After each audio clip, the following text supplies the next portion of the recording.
A man was crushed to death by a freight elevator, and the Milwaukee Leader ran it right next to an ad for a bus crash and a story about a man who murdered his wife because she wouldn't darn his socks. All of it. Front page, Sunday morning. 3 cents. This is the Milwaukee Leader, Sunday, August 22nd, 1926. A socialist-aligned paper, it said so plainly in its own pages. And its motto, right there under the masthead, reads, Unawed by influence and unbribed by gain. 3 cents. That's the price. About 55 cents today. You held all of this for less than a cup of coffee. The lead headline is enormous. Lift crushes man to death. A freight elevator. The story to the right tells you his name was Frank Minette of 1030 National Avenue.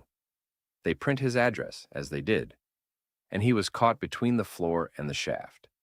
The subhead adds that his chest and back were broken by a 1,000-pound force. Right next to it, a separate headline.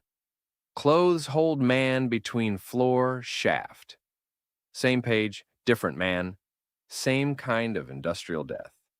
No safety boards, no OSHA, just 2 men in 2 elevators and 2 headlines on a Sunday. Now look over here on the left side. One headline, Murders Wife Who Wouldn't Darn Socks. Council Bluffs, Iowa. A first-degree murder charge. The man, described as a violently insane railway clerk, strangled his wife because the paper says she refused to darn his socks. The paper treats this as a curiosity, a puzzle.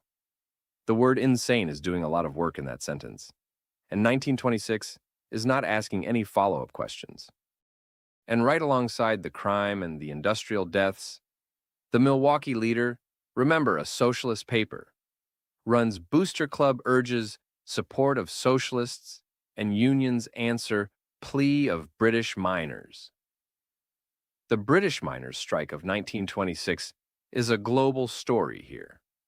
The paper is asking Milwaukee workers to send funds. Frank J. Weber, General Secretary of the Milwaukee Trades Council, is quoted directly, "Do not delay this humane work." This page is a labor paper, doing exactly what a labor paper does. Only 100 years ago, that was a thing American cities had. What this page captures is how close death and daily life sat together in 1926.